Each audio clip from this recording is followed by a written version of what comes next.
नमस्कार, hello and welcome to कार्मिक roots. कार्मिक रूट्स में आपका फिर से स्वागत है। जैसे कि पिछले वीडियो में हमने बात की थी कि विल टॉक अबाउट कि how karma can affect our body and relationships. तो आज का हमारा वीडियो इसी टॉपिक पे है। इसी टॉपिक पे हम बात करेंगे। Karma can affect in so many ways. कर्म का प्रभाव हमारे शरीर पे, जीवन पे और हमारे रिश्तों पे कैसे महसूस होता है, इसी पर बात होगी। ये जो हमारा जन्म हुआ है, इसमें हमें एक तरीके का शरीर मिला है, एक तरह की सोच मिली है और एक तरह का ईश्वर को पूजने या ना पूजने का मन मिला है और किसी चीज़ को मानने या ना मानने की बुद्धि और विवेक मिला है। हमारी बुद्धि से किसी और की बुद्धि अगर मेल खाती है तो हमारा उससे सामंजस्य बैठता है और नहीं तो फिर 36 का आंकड़ा। और इस जीवन में हर किसी को कोई ना कोई प्रकार का दुख सताता ही है। कोई अपने पैसों को लेकर दुखी है, कोई रिश्तेदार को लेकर, कोई भाई या दोस्तों को लेकर, तो कोई अपने पति या पत्नी से दुखी है। रिश्तों में मतलब हर किसी के पास एक चैप्टर ऐसा है जिसे पढ़ना भी ज़रूरी है और जहाँ बहुत कुछ सीखना भी बाकी है। जहाँ आपको लगता है कि वो आपकी कमज़ोरी भी है एक तरीके से। अगर हम एक एग्जाम्पल को लेकर बात करते हैं तो हमारे पूर्व जन्मों के आधार पर एक पर्टिकुलर दिन और समय में यानी एक नक्षत्र में हमारा जन्म हुआ है। मान लीजिए किसी का जन्म धनु लग्न में हुआ है और हम धनु लग्न की कुंडली को देख रहे हैं, तो इस बंधु का शरीर डील डॉल लंबा कद होगा, बुद्धिमान होगा, धार्मिक होगा, अपने विचारों को गंभीरता से लेने वाला होगा। ये हो गया शारीरिक लेवल पर, मतलब उसे इस तरीके की बॉडी मिली है when the person is born under लग्न 9। अब माइंड लेवल पे इस जातक का माइंड कैसा होगा ये उसका चंद्रमा बताएगा। चंद्रमा अगर स्ट्रांग है तो उसका मन उसके वश में है, उसके इमोशंस या उसकी भावनाओं पर उसका काबू है। अगर उसका चंद्रमा कमज़ोर है तो ऐसा जातक भावनात्मक तौर पे बहुत कमज़ोर महसूस करेगा। गुस्सा, अहंकार, हीन भावना, अंधा प्यार या नफरत, ये सारी भावनाएं बहुत एक्सट्रीम पे महसूस करेगा। यानी इस तरीके का माइंड लेकर ये इंसान जन्मा है। तो एक सर्टेन टाइप ऑफ माइंड उसका रिकॉर्ड हो गया है उस कुंडली में और इस धरती पर। माइंड और बॉडी के बाद अगर हम रिलेशनशिप को देखें तो सेम एग्जाम्पल को कंटिन्यू करते हुए चलते हैं।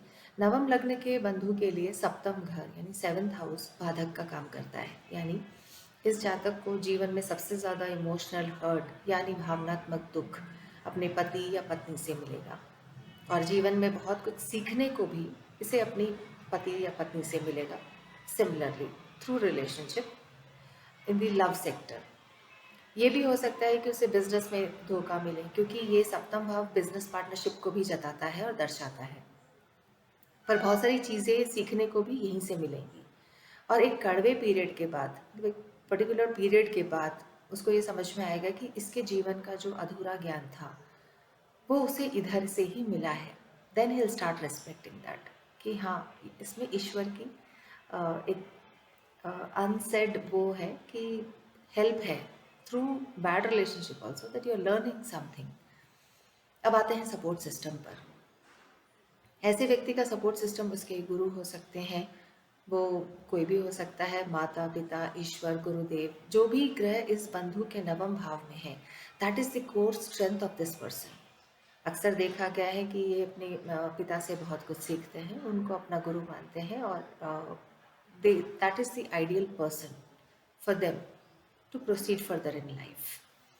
माइंड, बॉडी और सपोर्ट सिस्टम यानी रिश्तों के बाद साइकोलॉजिकल लेवल पे देखें तो ये बंधु हो सकता है कि बहुत डिटैच्ड फॉर्म में रहता हो, एक निर्लिप्त जीव, या ये हो सकता है कि जमाखोरी में जीता हो, सब कुछ होर्डिंग टाइप्स, एक साधु की तरह या एक बहुत ही रईसी नशे में। ये डिपेंड करता है कि किन वासनाओं की तरफ इस बंधु का राहु इशारा कर रहा है।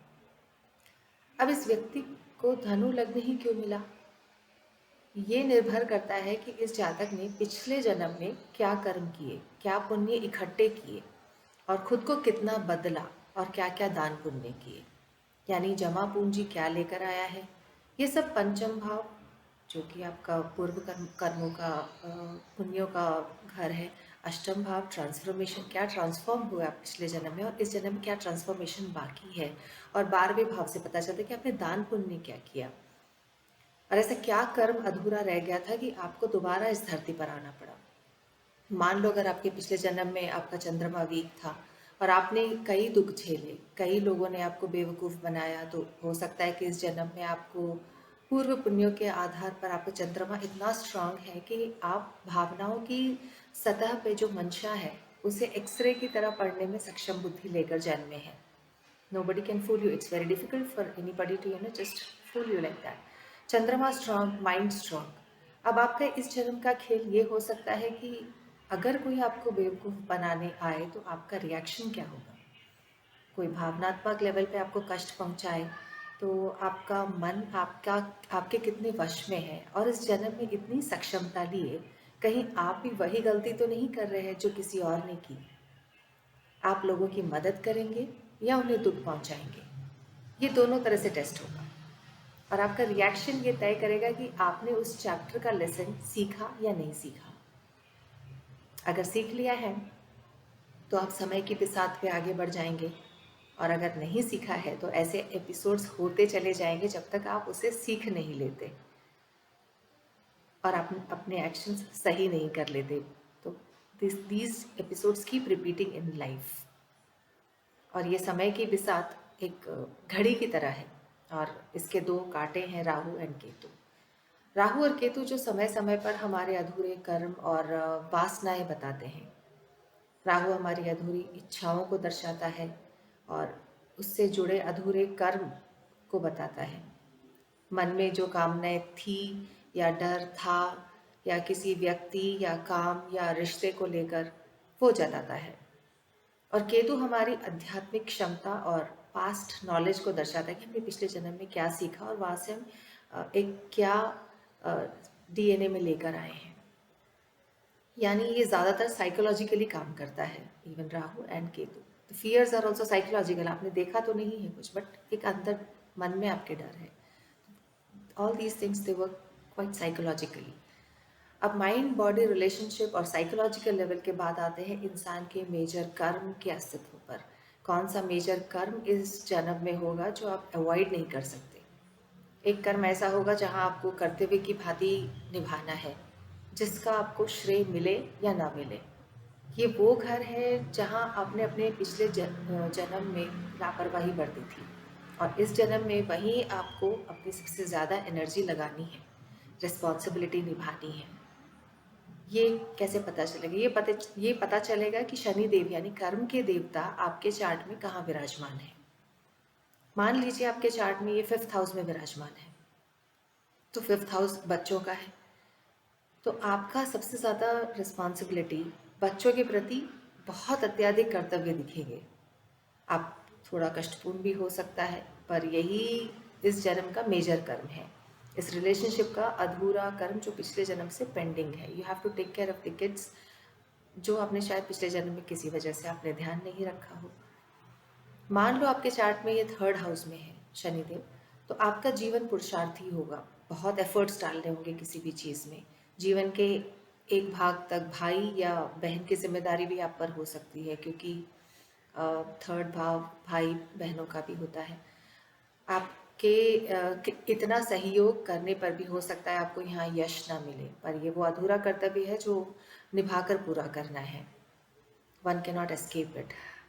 और इसी कुंडली के चार्ट में बाकी के ग्रह बताएंगे कि आपकी लाइफ कैसे आगे बढ़ेगी और कहाँ कहाँ क्या क्या सुधारना है, कहाँ कहाँ आपको क्या क्या त्याग करना है, जिसके बेसिस पे आपको अगले जन्म की तैयारी होगी या मोक्ष होगा।